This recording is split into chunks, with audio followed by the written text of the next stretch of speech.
ये कबीरदास की नगरी रही है, शांति का संदेश दुनिया में गया है। और भारतीय जनता पार्टी ने भी जब से सरकार आई है तब से देश में शांति आई है। हिंदू मुसलमान के झगड़े हो गए हैं। पहले लोग तलवार से त्यौहार मनाते थे, आज जो व्यवहार से त्यौहार मना रहे हैं। ये हमारी सरकार की उपलब्धि है। आज का प्रेस कॉन्फ्रेंस का प्रधान मुद्दा था कि हमारे बीच में आज केशव मौर्य जी आ रहे हैं खजनी में, जो पिछड़ों के नेता हैं और सभी लोग पूरे संत कबीर नगर के लोकसभा से आ रहे हैं। कल जो है माननीय ब्रजेश पाठक जी आ रहे हैं, ओम प्रकाश राजभर जी आ रहे हैं धनघटा में। उसके लिए अपील करना था सभी लोगों से कि वो आज के दिन में पिछड़ों के नेता हैं, हमारे पाठक जी सभी सर्व समाज के नेता हैं आ रहे हैं। और हमारे बीच में प्रधानमंत्री जी आ रहे हैं 22 तारीख को। और हम लोग प्रधानमंत्री सौभाग्य इस देश के लिए कि मुख्यमंत्री जी आ रहे हैं 21 तारीख को जो है हमारे मेदावल में। और मुख्यमंत्री जी हमारे हिंदू सम्राट हैं और उन्होंने जब से वो आए हैं तब से उत्तर प्रदेश सर्वोत्तम प्रदेश बना है। और हमारे बीच में जो है गृह मंत्री जी 23 तारीख को आ रहे हैं खलीलाबाद में। और हम लोग सौभाग्य पिछले बार भी आए थे और उन्होंने जीत दर्ज कराया था। और सभी लोग और गृह मंत्री जी ही लगभग हम लोगों के अभिभावक हैं, आ रहे हैं। इसका अपील करना था। आप लोगों के माध्यम से पता चला कि माननीय जो विपक्ष के नेता हैं वो कल शायद खलीलाबाद में आ रहे हैं।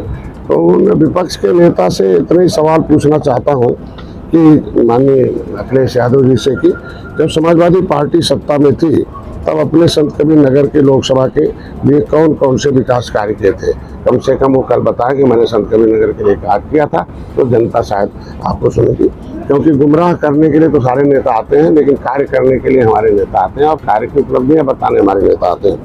विपक्ष में रहते हुए माननीय जो सपा के नेता हैं, मुखिया हैं, और जो है उनसे एक प्रश्न है कि जो आपके प्रत्याशी हैं ये सड़क से सदन तक कितनी बार संत कबीर नगर के मुद्दों को उठाया है। जो विपक्ष का हमारा प्रत्याशी है, कभी आवाज़ उठाए हो, कभी बोलने का अवसर दिए हो, या कभी मुखिया उनको बगल में खड़ा होकर कभी संत कबीर नगर का हाल चाल लिए हो, कोई एक तो फोटोग्राफ्स हो तो हम तो जानते ही पूछना है।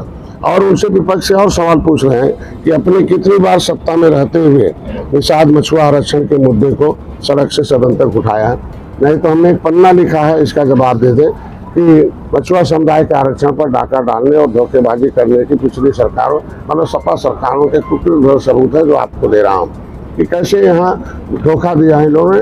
और हमारे मछुआ समुदाय के लोग सपा बसपा कांग्रेस के धोखेबाजी को न भूलें, ये संदेश है, इसमें पूरा लिखा है। अगर इसका जवाब हो तो उनसे पूछने की ये हमने जो लिख के दिया है और पूर्ण रूप से दिया कि फाइल गायब कराने में 2004 से 2014 तक ये आरक्षण के मुद्दे की फाइल जो है, जो सपा गुमराह कर रही है हमारे समाज को कि आरक्षण के मुद्दे पर हम आवाज़ उठाते रहे तो दिसंबर विभाग जाते रहे। समाजवादी पार्टी का बिना शर्त समर्थन कांग्रेस को था 4 से 2014 तक। 2000 फाइल एक ही शर्त था कि निषादों की फाइल गायब करा दो, तो निषादों की file public file 75/4/1950 home ministry से गायब कराया। मैंने मुकुल वासनी और शैलजा के खिलाफ मुकदमा लिखवा दिया। तो अगर ये निषादों के साथ थे तो मुकुल वासनी और शैलजा के खिलाफ जो मुकदमा लिखाया तो कितने बार इन्होंने उठाया। इसका जब से विशंबर जी से आवाज़ उठवाया केंद्र में राज्यसभा में, तब सपा के सारे सांसद क्यों भाग गए हमारे आरक्षण के मुद्दे पर। तो मछुआ समुदाय के लिए सदन में भाग जाएंगे और यहाँ मछुआ जब निषाद पार्टी और मछुआ समुदाय अपनी नाव से सपा बसपा कांग्रेस को उतार के फेंक दिया है, तब डूब रहे हैं, तब निषाद याद आ रहे हैं। एक अंतिम सवाल उनसे ये था कि आज के दिन में निषाद समाज के गौरव वीरांगना फूलन देवी जी की जमीन को हड़पने वाले समाजवादी पार्टी के जो नेता हैं मिर्जापुर के, वो चौरसिया पर आपने क्या कार्रवाई की। मैंने कई बार ज्ञापन दिया, उसकी मां के सांसद का दर्जा दिलाने के लिए कुछ किया, या आपने आपके समय की आपके मुखिया थे फूलन देवी और सदन चल रहा था मारी गई, तो क्या उसके लिए आपने कुछ जांच की बात उठाई।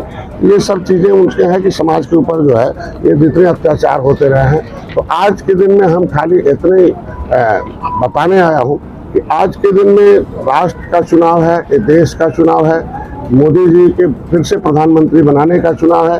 क्योंकि मोदी जी एक ऐसे प्रधानमंत्री आए 70 साल में कि जो कहा वो करके दिया, गारंटी के साथ कहा, जो वादा किया था अपने संकल्प पत्र में जारी किया था उसको एक एक पूरा किया। और मोदी की गारंटी की गाड़ी ले जाकर गांव-गांव किया था। और जो बचे खुचे लोग थे उनका भी फार्म भरवाया कि अगली बार हमें आइए, जो बचे लोग हैं उनको भी हम पूरा करेंगे। पहली बार संकल्प